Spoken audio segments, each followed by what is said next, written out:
Good evening, and welcome to Soluble, America's Political Central. We have 46 days to go until the midterms. 46 days out, people, to get it in, to get the vote in, to get your mind made up. 46 days. Democracy hinges upon it. So we're going to go into today's broadcast talking about how did we get here, and then delving into a little bit of Georgia, Florida candidates. How did we get here to this political low? I mean, even though the Democrats are in power now in the Oval Office and both houses of Congress, I'm still not totally satisfied with the political climate of today, the political atmosphere, if you will, the political partisanship, the camaraderie is terribly off. So, it begs the question, how did we get here? Where our simple differences can't be solved through debate. The vote has become so problematic, so scrutinized, false accusations flying around left and right about voter tampering, stuff in the ballot box. All these rumors are constantly swirling that somewhat delegitimizes the whole process. So as you know, here at Soluble, we're constantly trying to solve. At any given time where we debate or we open up a broadcast, we're trying to solve whatever, said political topic might be or area of political discussion may be going on for that broadcast. So here we are, how did we get here to such a low place? I mean, it was not something that was all of a sudden. We here at Soluble believe and feel that as it was somewhat of a snowball effect, where it started out small, and as it began to somewhat roll down an incline and gain momentum, it became bigger and bigger, with the more momentum that it picked up as it began to go down said incline.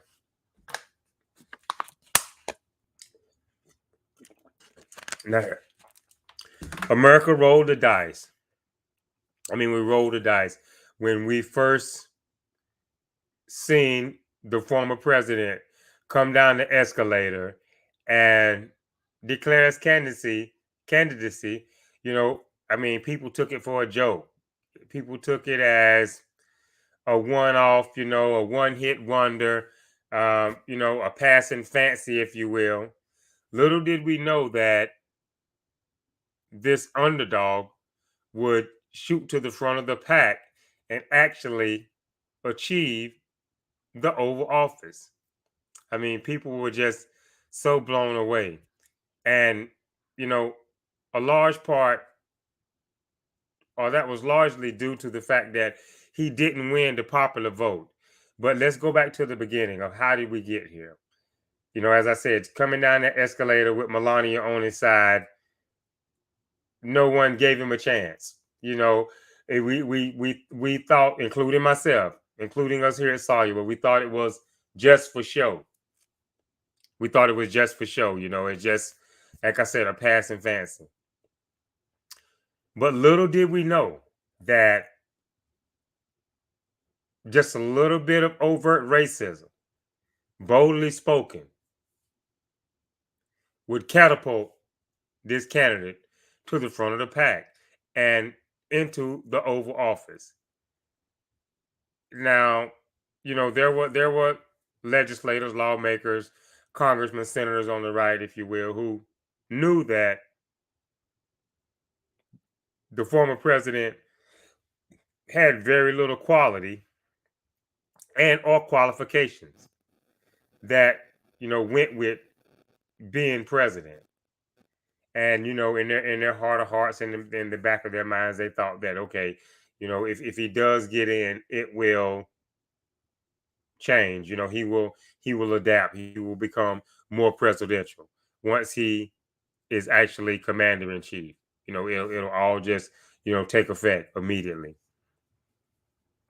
But as I said, an announcement of a candidacy for president come out demonizing migrants, immigrants, in a disparaging, hateful, racist way would start something that has almost brought America to its political knees, with the bickering, with the undermining of institutions, undermining of our laws, our rights, of the Constitution itself. So that's our position here at Soluble. Before we begin to dig into this, a little deeper, we're going to try our best to base this on truthful facts, truthful opinion, to give our audience an idea of how we got here. Now, as I said, starting out, coming down the escalator, go right in on immigrants, the Mexicans. They're bringing guns, they're bringing drugs, and some of them, I assume, are very fine people. That racist rant, so to speak, catapulted the president to the front of the pack. And once he said what he said, and he realized that the magnetic following he was beginning to achieve with this overt racism, he just began to go on and on with saying hateful things about the disabled, mocking our war heroes, mocking our patriots. There was no low, threatening violence, supporting violence at his campaigns. This was the beginning of the makings of a rogue president. So can we say that? It begs the question: if candidate Donald John Trump comes out as overtly racist, bigoted, with an idea to make America great again by making it all Caucasian and everyone else to the back of the pack, that will get me to the front of the line. And it worked. And it worked. So that's our position. The president can do no wrong now that he's been seen as a savior or someone who can deliver America back to fantasized glory time, where it was all Caucasians in charge. All Caucasians, whether they violated the law, whether they stripped other citizens from their right to vote, whether they put them in concentration camps, whatever. Caucasian was the rule of the day, no matter what the melting pot looked like, percentage-wise, congressional district-wise, no matter if immigrants had served in the military and fought on the front lines, no matter what. If you can give me more plentiful Caucasian America and do something with these minorities, make them go away or make them less visible, make them less effective some kind of way, then you can do no wrong. That's our position here at Soluble as to the beginning of the road that we traveled to get to this political low point that we are now. And it's evident, the president, why doesn't his numbers change? Why doesn't his support wane in the face of scandals, accusations of cheating on his taxes, lying about the value of his investments, lying about the value of his holdings, rape, accused of rape, bribery, um, instigator of insurrections, um, violating protocols dealing with highly classified material. There's nothing that the president can do wrong. And so that's where we're at. How did we get here? If you give me overt racism, if you give me a vision of where America could go back in a time where Caucasians are in charge of everything and everybody else kneel and or bow and toe the line of what we demand. If you can give me that, then you can rape, you can lie on your taxes, you can cheat on your taxes, you can bribe foreign officials, you can fire your whole administration and just put actors in. You can do whatever you want to do if that vision that you have for all Caucasian America, if you can deliver on that, then the rest of these things we don't care about. Now, we welcome any feedback. We welcome any differing of opinion. We welcome any debating of the fact that once the former president came down the escalator with his overt racist, bigoted views, then he could do no wrong otherwise.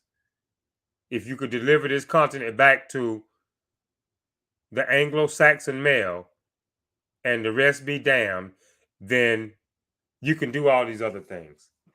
It doesn't matter if it's presidential. It doesn't matter if it's law breaking. It don't matter if it's criminal in nature. If it doesn't matter if you're violating the rights of a woman. You can grab her by the you know what.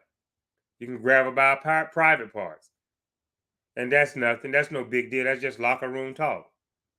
It's all good. This is how we've got to the new low that we are, that we currently find ourselves in. This is how we arrive here.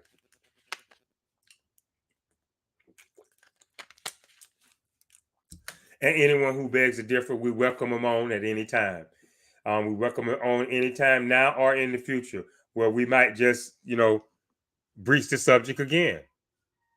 If there's anybody who begs to differ. But that's our position here at Soluble. How did we get here? How did we get here? By having a president, as I said, who, plain and simple, with overt racist views, bigoted views, with a vision of making America great again in that state of being, all Caucasian, then if you can deliver that for me, if you can give me that, then you can do no wrong. It doesn't matter what else you can do as long as you can give me that. And so here we are. So here we are from the time the president descended the escalator to in 2016 to now, the year of our Lord 2022. We've had 4 years of it, and there's been, just a total breakdown in communication, partisanship, integrity in office. This previous president has tried in every way, shape, fashion, or form where it came at him to undermine the system, undermine the institutions, to rip out the underpinnings of democracy that America has held in place for years and years in order to promote democracy around the world.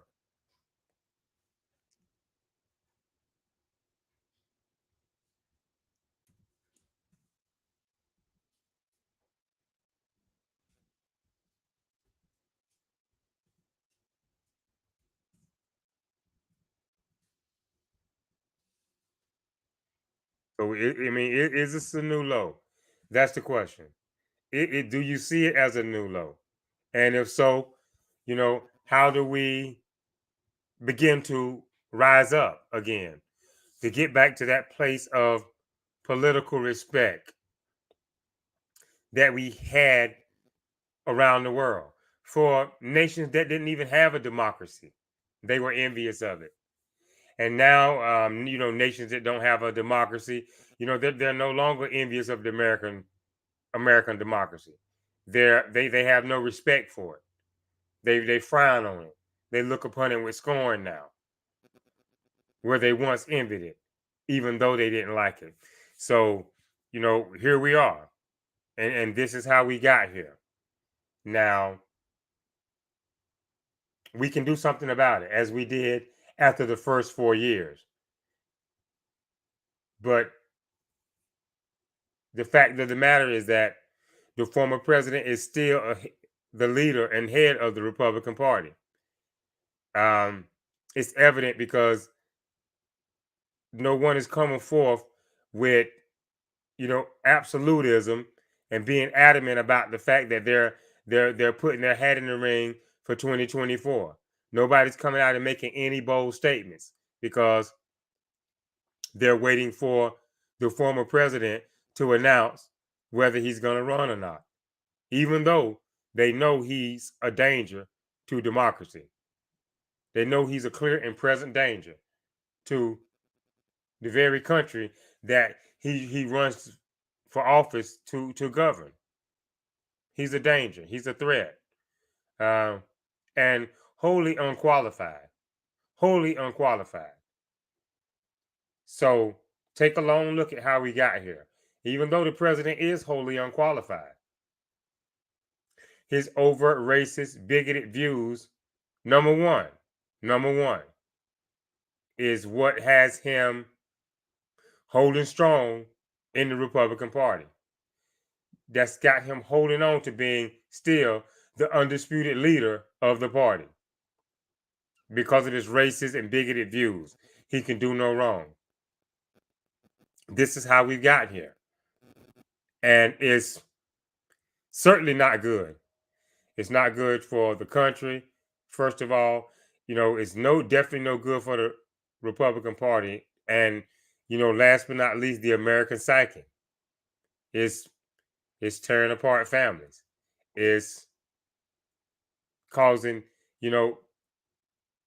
lack of respect for institutions that have for decades long been a vital part of the checks and balances that we have had to keep this a functioning democracy. There's a lack of respect there, lack of respect for the office of the vice presidency, lack of respect right now for the FBI, simply for doing their job. And then, it has become so low to the point to where we're at now. The president, he undermines the system. He creates a controversy. He stirs up an investigation, and then he plays the victim and turns around and fundraises off of it. How low can we go? How low can we go? So, based on a previous president with overtly racist views, we've let it lead us down this ash heap. And, it has a lot of us grappling with what side of history we're going to wind up on. What side of history we're going to choose to be on.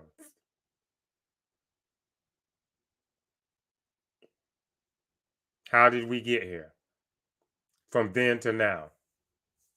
From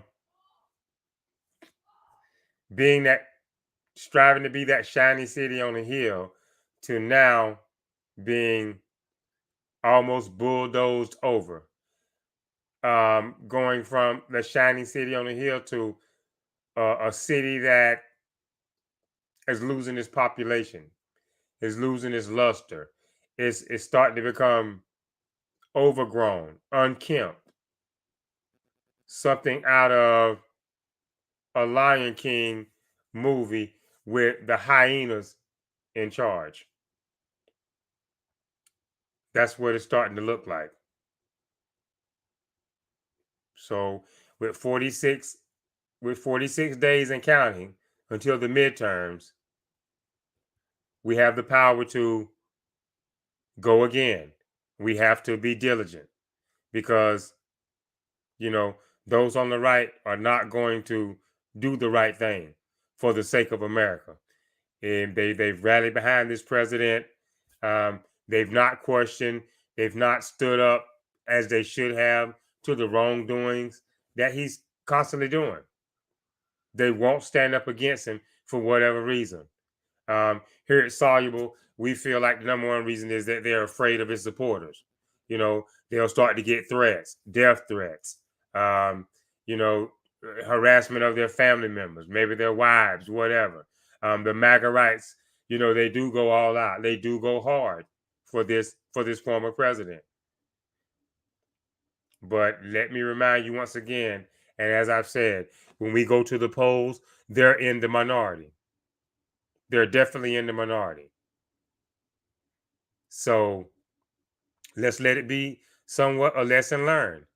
You know, a president with overt racist and bigoted views that comes out and expresses them, that comes out and says what the Republican Party has been thinking all along.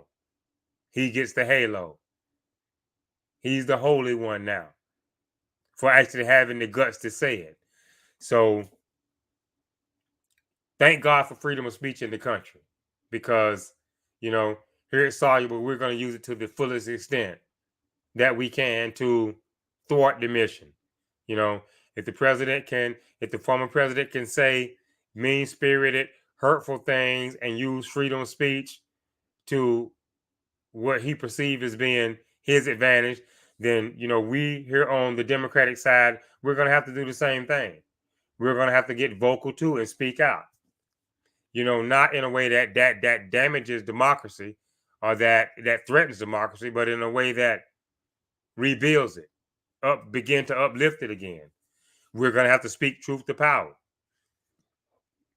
I mean, you know, as I said, everybody makes mistakes.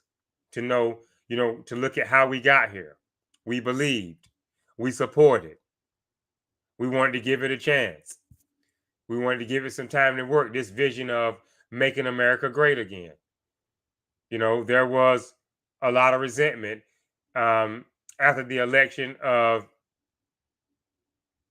2016. But the resentment was solely based on the fact that the former president didn't win the popular vote. Some kind of way through the Electoral College, which was something that was started way back in the slave era, when the South needed, you know, help with more representation, or trying to make sure they had an equal representation in the halls of power. The Electoral College came about. But back to the point, the resentment was strictly because the president didn't win the popular vote. That's what the resentment began and ended. But people were confused. People didn't understand how, you know, he could be president of the United States without winning the popular vote.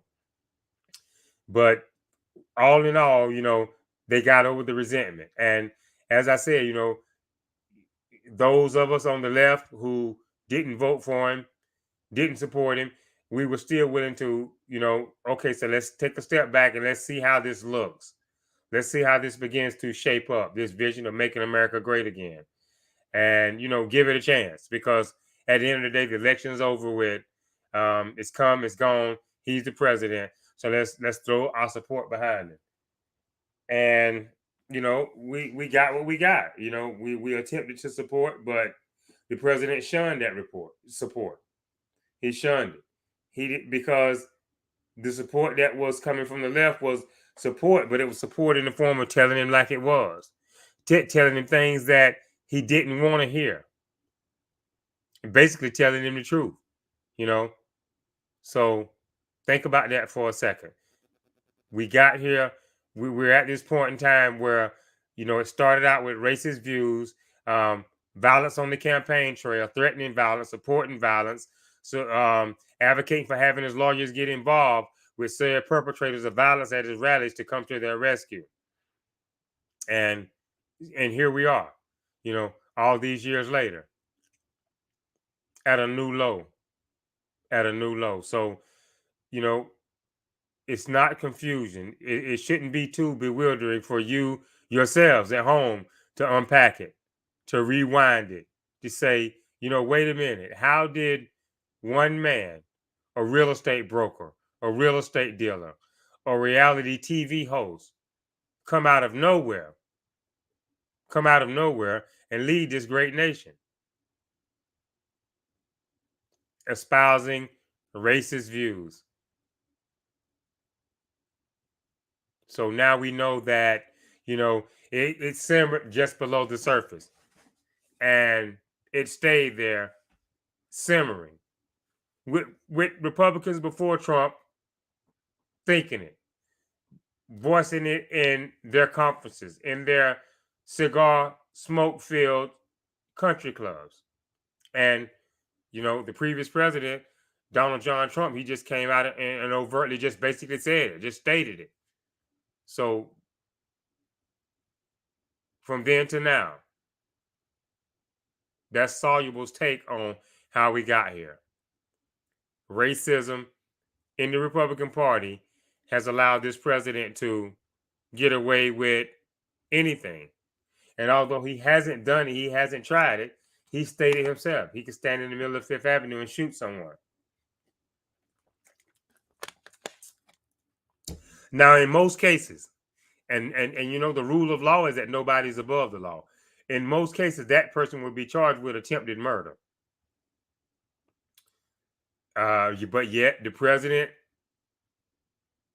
thinks that he can get away with it. He can get away with it if his numbers doesn't change. Well, keep in mind, he never said I wouldn't get locked up for it.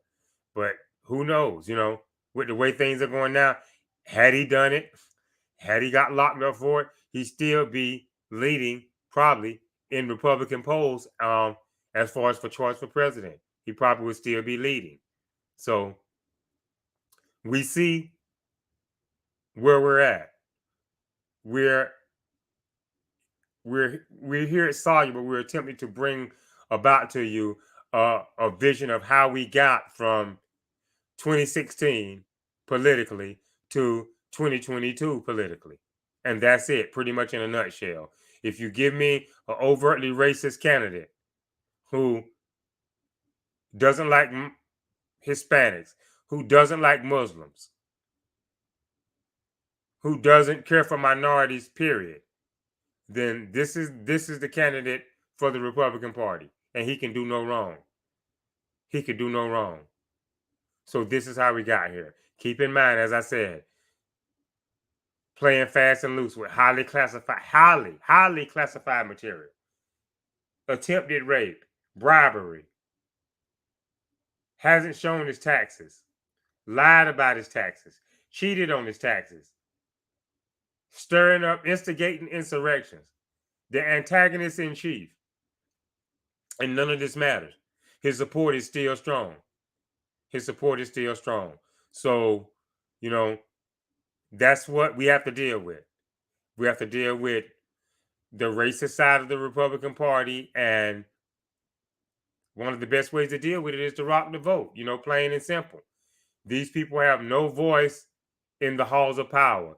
They have no voice or no say-so in the legislative process, the executive or judicial processes, if we vote them out. Plain and simple. If we vote them out. So we're going to dig into a little bit of Georgia, Florida candidates. I guess we'll start here in the great state of Florida from the bottom and work our way up. We have, in one corner, we have Senator Marco Rubio, who's been representing the state of Florida in that Senate seat for quite a long time, a decade or more. I'm not sure to be exact, but I know it's been more than 10 years that he's held a seat.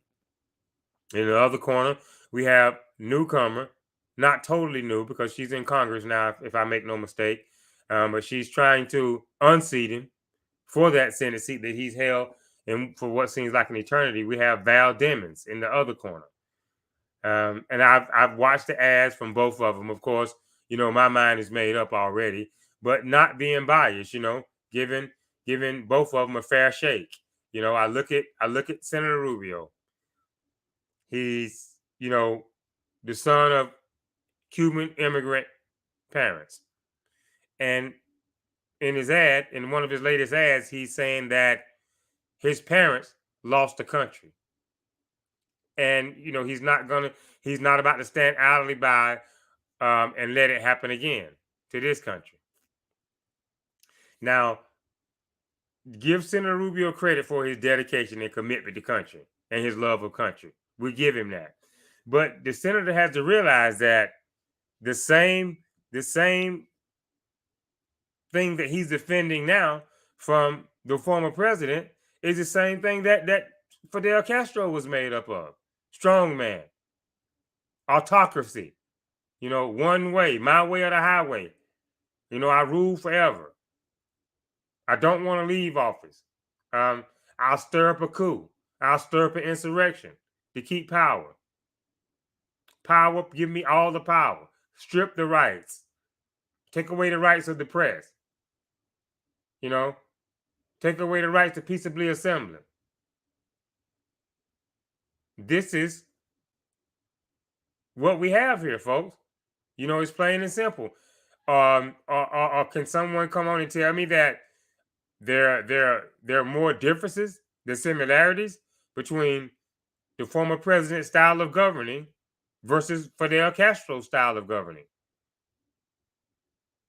Are there more differences than similarities? So, we asking Senator Rubio here at Soluble, we're asking him to take a long look at that. Based on the message in the campaign commercial. You hate what happened to your parents' country, the Cuba of yesteryear. And you have the same type of leader that is heading the Republican Party. And the senator is 100% behind him. Even after being disparaged by him, even after being mocked by him as Little Marco. He's 100% behind him. A dangerous man. A dangerous man who governs more in the form of an autocrat, of a dictator.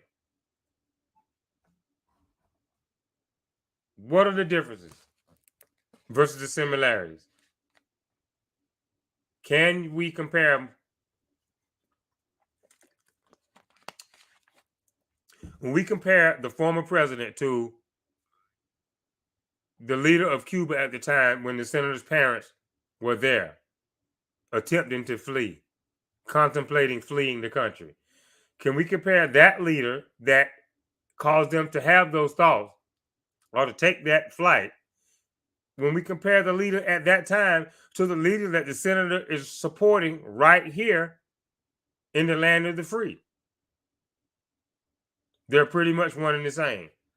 The only difference is America's checks and balances are too strong. They're too solid. And they've been in place too long to the point where you just can't. You can somewhat attempt to undermine them, but you can't overturn it just like that. And that's the only difference. Democracy hell. So, we're going to ask the senator to take a long look at that statement, compare the two leaders, and, give us at least some kind of detail as far as where your difference of opinion is at when it comes to what you think is best for this country and what the previous president thinks of this country. Now, Congresswoman Demings, she's there to serve. She's not a rubber stamp. She stirred it up. She's shaking it up. She might hear what Congresswoman Pelosi has to say. Then she may turn around and go and, consult with the squad, AOC +3, and see what they have to say. She's well-rounded. She's not a narrow-minded person to be a rubber stamp for Nancy Pelosi. So definitely do not believe the hype there. As I told you on some of our previous casts earlier in the week, that's a fear tactic. That's attempting to play on America's fears. I mean, the country is, not to say headed in the right direction, but we have people that are in places in the government, in seats of authority, doing their job diligently to make the best of any bad situation that comes across their desk. And that's what we here at Soluble believe that Congresswoman Demings is demonstrating on a daily basis, and will continue to do so once she is Senator Demings. We believe that she will continue to do the same thing that her constituents the people who she represents are sending her up to do. That are sending her up to do. Does a senator leave Washington and come amongst his constituents and actually listen to them and hear what they're saying? Are these Trump supporters telling him to keep the faith and he just rides it out? That's a rubber stamp. The Senator Rubio, let's look at his vote on both impeachments, which were legitimate. And they were done with dread. They were done with much chagrin, because those on the left, the Democrats and those on the left side of the aisle, would rather legislate and try to move forth legislation that helps America become stronger and better, and its citizens also. They don't want this. They don't want this, time taken up to investigate wrongdoings of a president. And because, for one, they know that that's not what they were sent up there to do. But duty calls. So one has to answer. But the senator, if we look at his vote on the impeachments, and there were two, if we look at his vote on the impeachments, we'll see where the really radical rubber stamp is really at. Where the really radical rubber stamp. Because the president can bribe a foreign leader of a country. And not with something of his own, but with taxpayer dollars that have been approved by Congress to be sent to a foreign country for aid. And the president can bribe a foreign leader and hold up progress from what the American people have voted to do. One person looking for dirt on a candidate and have to go so low as to do bribery. But yet, Senator Rubio radical rubber stamped him. Voted not to impeach both times. And both times, the president was doing things to seriously violate the integrity of this democracy, violating the integrity of the Oval Office.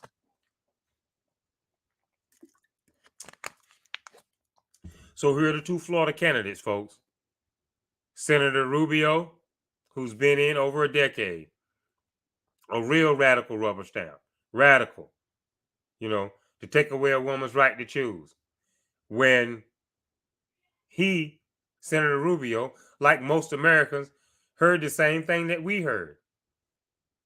These Supreme Court justice nominees who came up for a vote under the previous president all said that Roe versus Wade was precedent. Roe versus Wade was precedent, and that it wouldn't be touched. It couldn't be touched. It was law. It was settled law. Took an oath, held up their right hand. Senator Rubio has no problem with that. He has no problem with candidates who lack integrity, who lack ethics.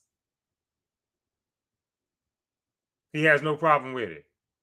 He hasn't come out one time and spoken out against it. Not once. He's coming at Congresswoman Demings as if she supports, and she's the senator. According to Senator Rubio, Congresswoman Demings is the sole reason. She holds all the blame for indoctrinating. These are the senator's words: indoctrinating boys to be little girls and vice versa. This is all Congresswoman Demings doing. Nothing can be further than the truth. Nothing can be further than the truth. Any sound-minded, well-rounded person would try to discourage one from taking such a route. But this is definitely not on Senator Demings. Congresswoman Demings. This is definitely not on her. This is not something that she has started and now is spiraling out of control because Congresswoman Demings has advocated for it. Are we prepared now to sit here at Soluble and say that the only kids who are contemplating trans or wanting to be trans are Democratic kids? are kids who think more in a liberal state of mind. Of course, the Democratic Party is supportive of it. Everybody has to stand on their faith. And, the Democratic Party is a party of faithful people, God fearing, faithful people. So everybody has to stand on their own faith on this issue. But it's definitely not something that Congresswoman Demings has spearheaded, come out and outright supported and advocated for. But on the whole, the Democratic Party does support all people. And, like it or not, that's what we have in this country, the freedom of choice. And the debate table or the art of debate is a powerful tool to either persuade or dissuade. And that's where we're at, on the trans issue. That's where we're at. But as I said, to come out and take a shot at Congresswoman Demings to say that she is somewhat solely responsible for this movement or for this happening.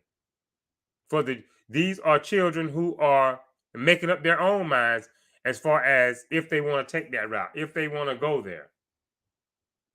But it's definitely not, spurred on by a call from Congresswoman Demings or a campaign commercial from Congresswoman Demings that's making the children of today want to take this route. And as I said, we can't look at it as a Democratic issue. It's something that's happening in America, and it's up for debate. It's up for debate as far as, if we're going to take it up on the federal level and try to set law for it, try to set protections for these young people, or it could be left at the state level. But it's definitely up for debate. But for Senator Rubio to come out and say that, Congresswoman Demings is spearheading this, she's indoctrinating, is totally false. It's totally false. Nothing could be further than the truth. But as I said, on my podcast earlier in this week, misinformation and fear. Misinformation and fear. You have to do your research. You have to study up. But at the end of the day, it's an individual choice. It's an individual decision. And from there, it's up for debate as far as what kind of country we're going to be when it comes to quality of lifestyle for every man, woman, and child. It's definitely up for debate. So there you have it, somewhat, touching on two of the main candidates in the state of Florida who are competing for the senator seat that's up for vote here in Florida. Congresswoman Demings and Senator Rubio. On one hand, a radical rubber stamp. He'll take a president who's in office, a rogue president who goes rogue, stays rogue, doesn't mind, rogue being the order of the day, and he'll fully support it. He could do no wrong. He won't speak out about it. When he speaks out, when he disagrees and wants to speak out, it's in hushed whispers. What kind of leader is that? What kind of representation is that for our state when we have a politician who's holding office, whether it's president, whether it's, the local schoolmaster, school superintendent, local firefighter, the local judge. Wrong is wrong. But, here we have it. In one corner, that's Senator Rubio. Lack of integrity in office, violating oath of office, violating things like emolument clauses, having people that are working in the halls of power who don't have security clearances. The senator has no problem with it. No problem. So we have to rock the vote once again, because it sounds cliche. I know. But the midterms are approaching, and, it would be good. It would be a very refreshing change if we can rock the vote on behalf of Congresswoman Demings. the work is there. You know, it's there. Do your research. She started out in law enforcement, and she's worked her way up to congresswoman now. And so, it's all there in the record. It's all there in the record. Her lifetime of service and sacrifice to others. So, those are the two candidates. We have choices, we have decisions to make. Study up on each one. Our position, our view here at Soluble is that nobody can do a better job than Congresswoman Demings. She's definitely, if we want a refreshing change in the senator seat that Senator Rubio has been holding for a decade or more, then you couldn't ask for no better. You couldn't ask for no better of a Democratic candidate. Honest, smart, fair, informative, well versed. She studies up. She knows what she's doing. When she casts a vote, she's holding strong to her conviction and her position because she's studied up.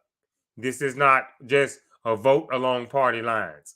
If she disagrees, then she's woman enough to say it and stand by her disagreement. Unlike the senator on the right side of the aisle. So it's there. It's all there in black and white. His history, her history. His history and her history. It's all there in black and white. And, regrettably, the former president has made Marco Rubio a very dangerous and unstable senator because with his lack of vote, with his lack of concern, his inability, his unwillingness to stand up to the truth and to stand up for democracy has made him such, has made him a dangerous and unstable senator who's not fit to lead the state of Florida. And that's our position here at Soluble when it comes to a choice between the two candidates. There's no biasness there. We do research on both candidates, see where they stand on votes, see what their positions have been when the nation has needed either one of them to stand up for the right side of American history. We see it all there in black and white. Moving on up the coast a little bit to the great state of Georgia, my truly home state, my birth state. You have in one corner Senator Raphael Warnock. He won his election here 2 years ago and helped us to gain the majority in the Senate. Helped us to gain the majority there. So that was a welcome breath of fresh air. And since then, from all accounts, as far as we can tell, he's went in, and put his head down and determined to start to roll up his sleeves and get to work for the American people. In the other corner, coming in, the challenger, who's looking to unseat Senator Warnock, is Herschel Walker. Now, we've spoken out on Herschel in former broadcasts. Regrettably, we like to give credit where it's due. Even if it's a member or candidate of the opposing party, we will give here at Soluble. We will give credit where it's due. Where it's due. If the candidate on the right is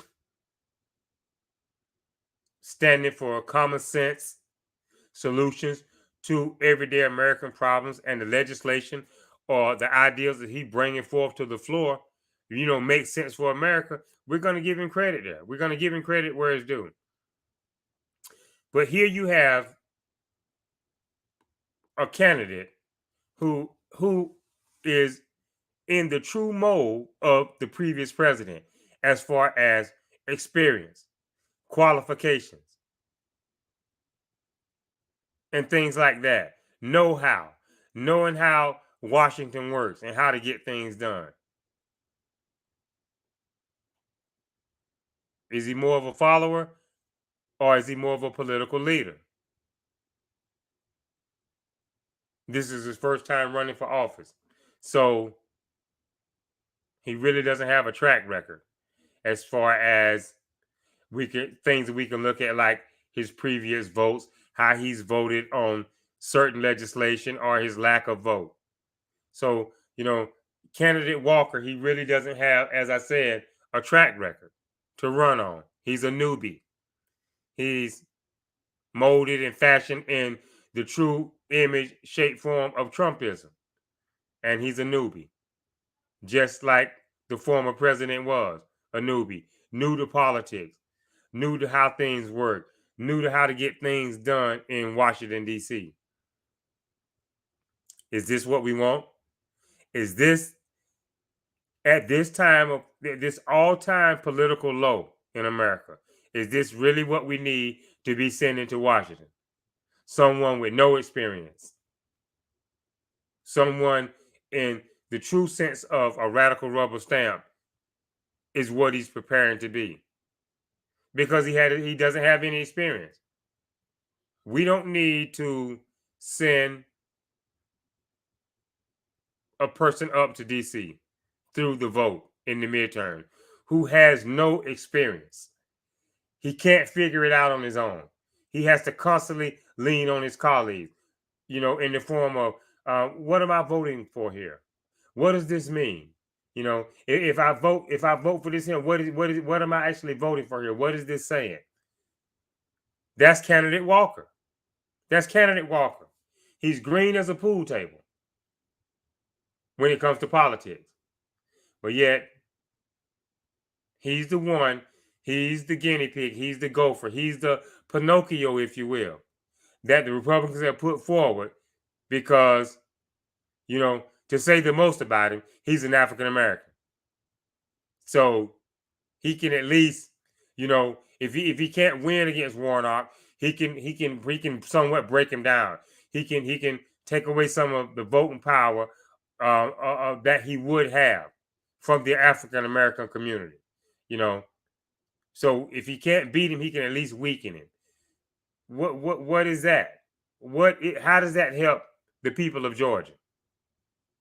How does that help the people of Georgia? To send a candidate to Washington, D.C. who doesn't know beans about politics, who doesn't know beans about it. And he's letting it out in little subtle ways.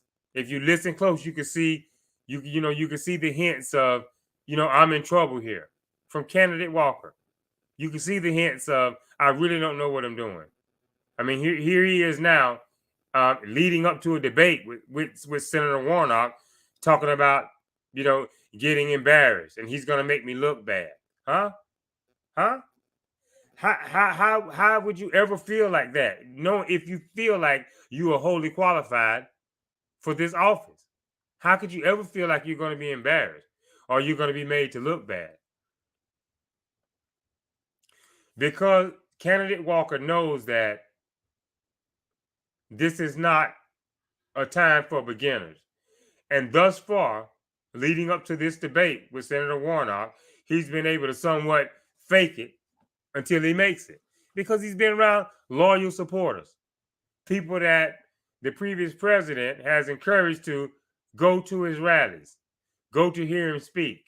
He's the new thing in MAGA today.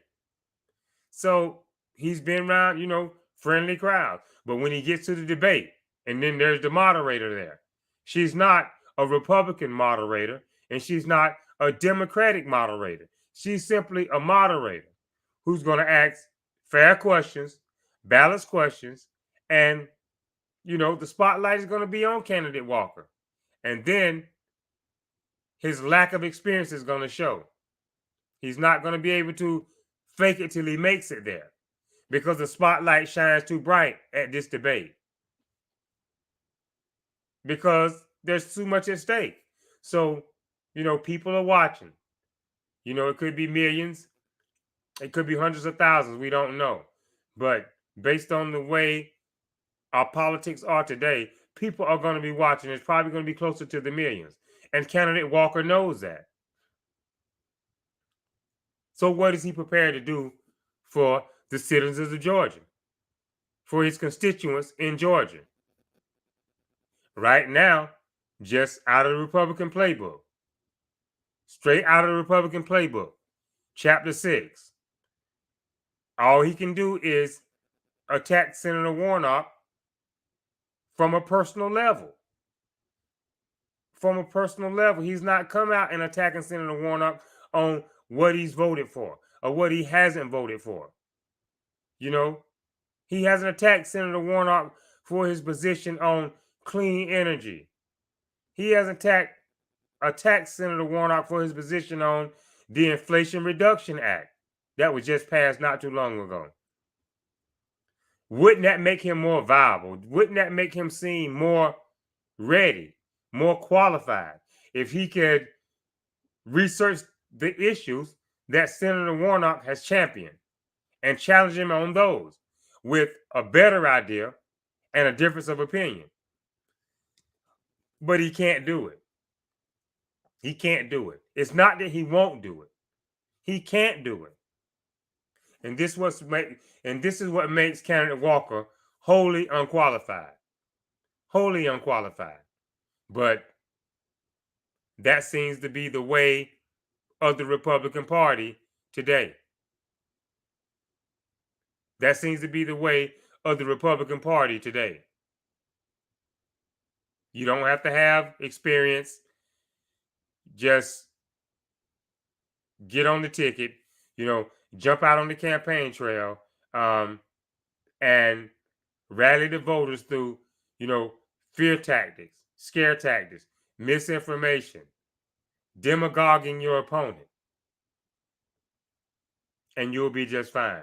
This is the instruction that candidate Walker has received, and he's carrying out his orders to the fullest. To the fullest. You haven't seen, or me personally, I haven't seen one thing that the candidate has said that could make me believe that he's going to do a lot of good for Georgians. That he's going to do a lot of good for his fellow Georgians. I haven't seen it, and I'm looking.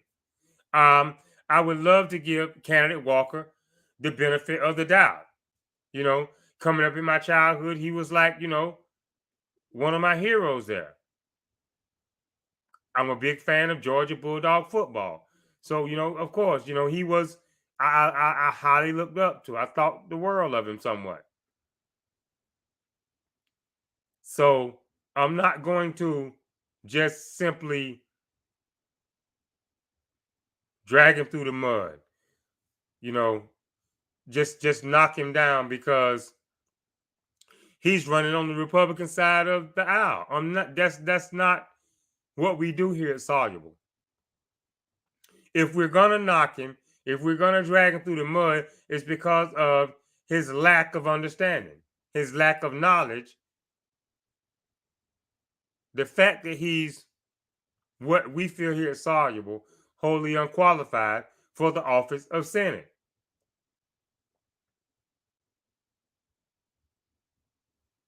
Fake it till you make it.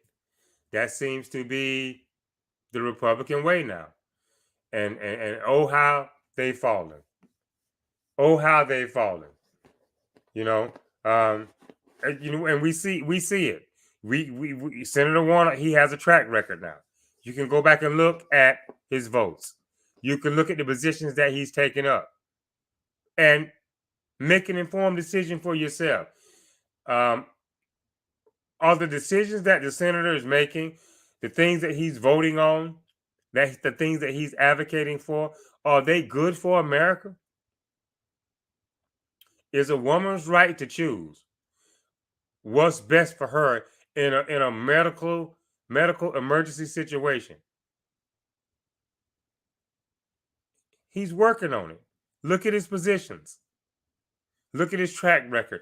We hear it, sorry, but we didn't dig into it before we came on the air tonight. We didn't do any research into the senator's voting record. But we're making our viewers and listeners aware that if you're curious, it's all there.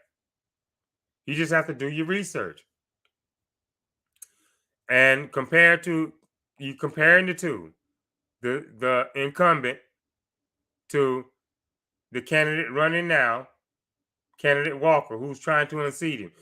There's little to no comparison there. Not just because candidate Walker doesn't have a track record to run on,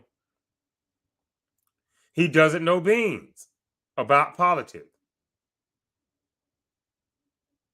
He's just another vote that the Republicans will have, or that they know that they can have, that will vote however they tell him to vote.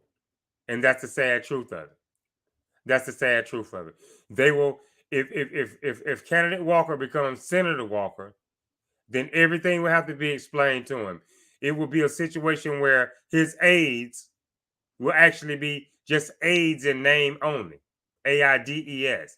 They will be aides in name only. They will actually be the senator or the senators doing the work while Herschel just holds the title. And that's the way it is, folks. That's the way. There it is. The Republican Party 101. You don't have to be qualified to be put in this office. Just go along with what we're saying here. Just go along with the beat of the drum that we're beating. Just march to this beat. You don't have to be qualified. Just march to this beat. Marching is not hard. Put your left foot forward first. And that's simple. That's simple.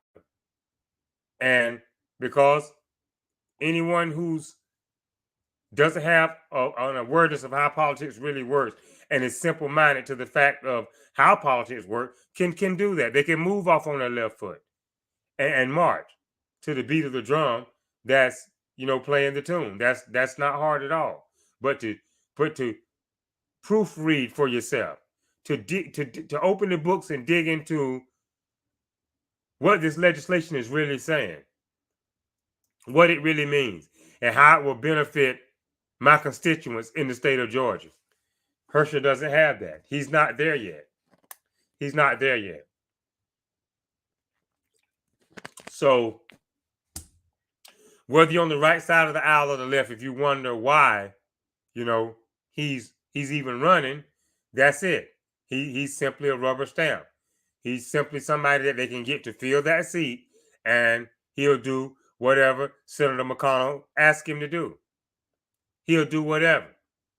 Wherever the dotted line is at, and they show him that dotted line, he'll sign there without even proofreading, not even knowing if he's signing away the best that America has to offer. He could be signing away the thing that's best for America. He could actually be signing it away because he doesn't know beans about politics. He's just a follower, and he's doing exactly what the leaders ask of him. Leader McConnell or Leader McCarthy. And there you have it, folks.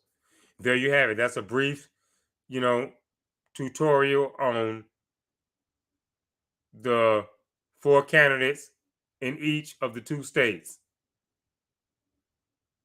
There are their differences. Their likes are that, deep down they all care about America. They do have that in common.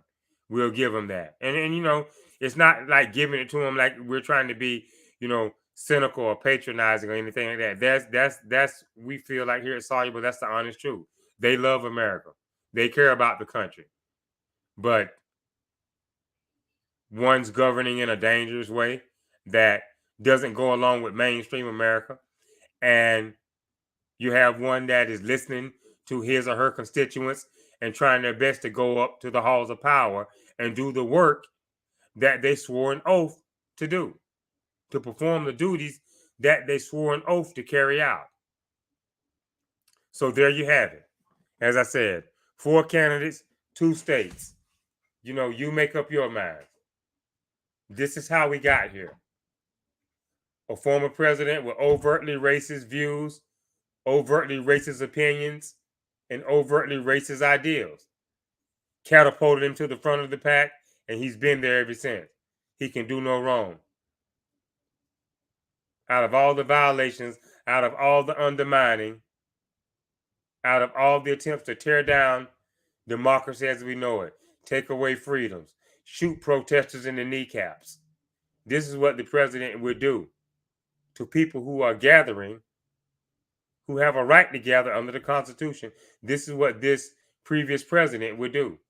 And you have to realize that the people who are running in his shadows, a protege of himself, whether they be running for senator, whether they be running for Congress, it's more of the same. It's not a difference there, it's more of the same. So there you have it. We have 46 days, as we said, coming on to the midterms. Make up your mind, folks. A lot of us have already. There are some of us who are still sitting on the fence. And, you have to actually, take a long look at the candidates and what they have envisioned for America's future. And it's going to be decision-making time here soon on November the 8th. So that's it for this broadcast. We'd like to thank you for joining us, sitting in. We welcome any feedback, any opinion. At any time, you can come in to the comment section, present a question, and we'll be glad to address it in a way that's we see as trying to be soluble. That's what we're here for. Trying to solve. Not trying to sow seeds of discord, cause more chaos.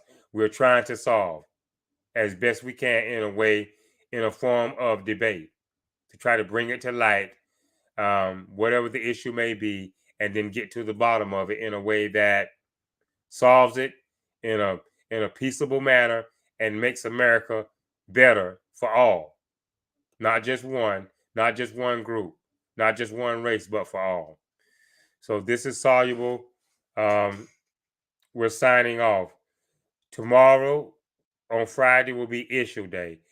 And we'll discuss police brutality in America on Friday for issue day. So join us for that. We'll open up with the truth, the whole truth, and nothing but the truth, and give our soluble opinion on what we see as police brutality and a way to make policing better for citizens in America and for the police themselves. So until then, this is Soluble saying good night. We thank you for joining us, and we look forward to doing this again sometime soon in the near future. Thank you for joining us. Good night.